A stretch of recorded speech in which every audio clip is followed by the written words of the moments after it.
Now we're bringing the conversation back to Nigeria, where Vice President Kashim Shettima has assured that the federal government will fully probe the accidental bombing by the Nigerian Army in Tudun Biri village, Igaba local government area of Kaduna State, and thereafter punish anyone found culpable in the incident. The Vice President gave the assurance when he visited the victims of the attack at the Baru Diko Teaching Hospital in Kaduna State capital and pledged that the victims of the incident would be supported by the federal government. Absolutely. He also assured the federal government under President Bola Tinubu, saying that this current administration is committed to the total eradication of terrorism and banditry in the northern region and in other parts of the country. Let's now bring in Chukwuma Okenwa, his Executive Director, Lead Network Africa. Good morning, Mr. Okenwa. Thank you for joining us. Yeah, good morning. Thank you. All right, so I think the first angle to look at would be how the government has handled it, the federal government's body language. Would you say that you're impressed? Would you say that it's a body language that has communicated empathy and seriousness to get to the root of the matter? I would say that the body language of the FG so far is everything short of like a sense of urgency, that empathy to families that are affected. I mean, we don't need like even 1 hour for the president to respond, you know, in person, and also like via speech for something like this that is as sensitive as the military of a nation bombing its own citizens. I mean, it's not something that should be hard, but now it's happened. Who would have expected the government to issue a statement immediately? And I think it's really like a great while to take like over 96 hours before visiting the victims. So when we look at this in terms of accidental airstrike and this promise of a probe by the federal government, it's not the first time that we've had an experience in Nigeria. And those probes, unfortunately, really did come to nothing, both in terms of getting justice for the victims and even just making sure there's accountability. Do you think the victims and even Nigerians in general need to hold on to this promise from the Vice President? Does it hold water? Yeah, we can. We can hold on to the promise. This certainly, of course, is a new administration. Yes, FG is permanent, but then we move from one administration to another. So the Tinubu-Shettima-led administration. Let's see what they are going to do differently. And of course, it's very visible to them at the moment that Nigerians are no longer ready to take issues of governance and promises as business as usual. And I can tell you for free that I feel that part of the factor that may have even made Shettima to move down to Kaduna is the outburst of criticisms, you know, as witnessed within the Nigeria sphere. And I think also if you begin to have like more of that demanding for accountability from the citizens, more of pressures, then of course it's going to be a function of a demand and supply, which is what we see seen that is world over. I mean, any country that you don't have the citizens being proactive, being assertive, being demanding when it comes to issues of governance, it does appear that issue of governance eludes them. All right. When we look at some of the principles of natural justice, one of them would be that a party cannot be a judge in its own cause. Should the army investigate itself, or should the federal government constitute an independent probe of panelists who will do this digging and this investigation? So, first of all, should the army probe itself? And if it does, can we trust the result of the army probing itself? Yeah, interestingly, I mean, there are internal mechanisms to first review such issues. And then when the report is now given to the FG now at its own discretion could say, well, this is good enough or this is not good enough, and could set up an independent panel. But of course, if you look at the military bylaws, they already like set out codes to handle such issues like this. I mean, this is the height of carelessness. When you have those who are charged with national intelligence now having to destroy innocent people. I mean, there is no justification, like it said in law, that is better, you know, to free to a kind of yes, like to better that a thousand guilty people go free than an innocent person being apprehended. Than an innocent person, right? I mean, so. But in this case, you have, in the course of allegedly pursuing miscreants, you ended up ending the lives of many citizens, scores of citizens, over hundreds of citizens. And this is not a good one at all for our nation. I mean, you've just shared a principle of law, but Yeah. we had a guest on the show on Monday who's shared that when it comes to the rules of war and rules of engagement when it comes to war internationally, that there's something called collateral damage. So if they get information that they are terrorists and they genuinely are following this lead, unfortunately, there will be casualties, as he referred Among to the them. civilian population. Exactly. So the excuse that we hear a number of times is how the terrorists have embedded themselves in the civilian community. So is this an argument to go by?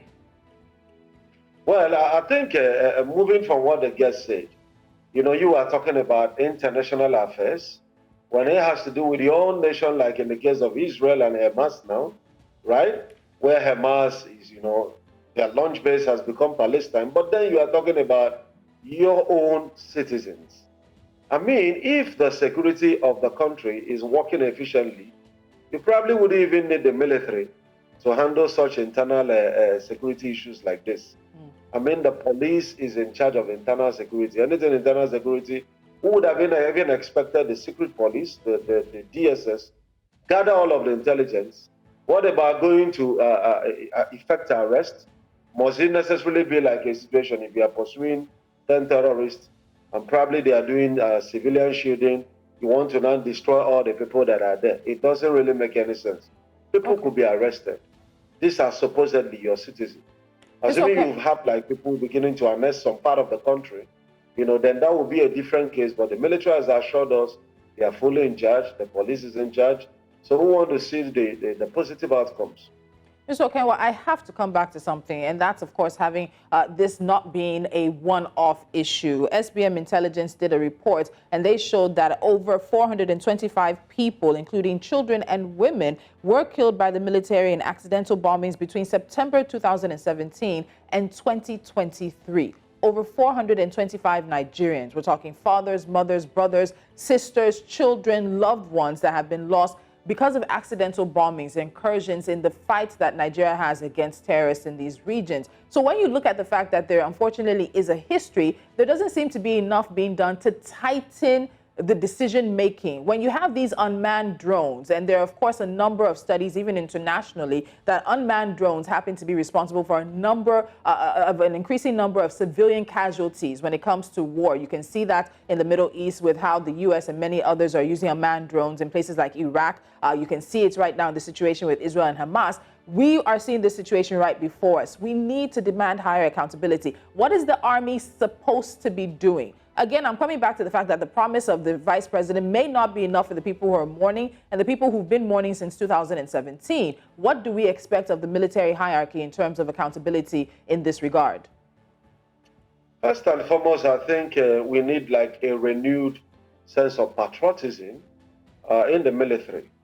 The idea behind the military is a few of us volunteering to serve to protect the rest of us. And that's the idea of nation's military. And without patriotism, you could now have a situation where you may end up destroying the lives that have been issued, you vowed to protect. The second will now be like what I call institutional integrity.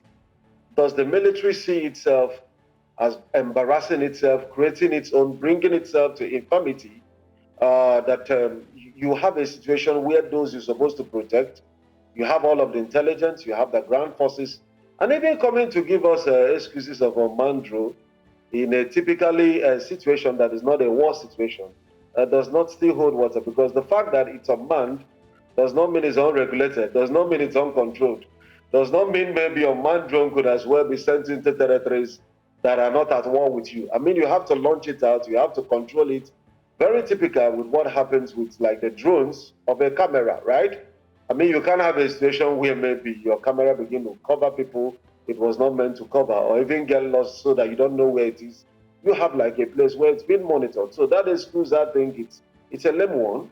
The military need to like rise up again in patriotism, in zeal, in the sense of institutional integrity, and ensure that whenever such things happen, we don't even need maybe politicians to come make political statements. They should be able to like within 24 hours, furnish Mr. President with what really went wrong and what they are doing on top of the matter. And with that, they can communicate the citizens that this will never happen again. So there should that confidence. So there wouldn't be a case of like maybe when next time I see even a military jet flying over my region, I will go and take cover because, you know, it will just be like I may be the next unfortunate one.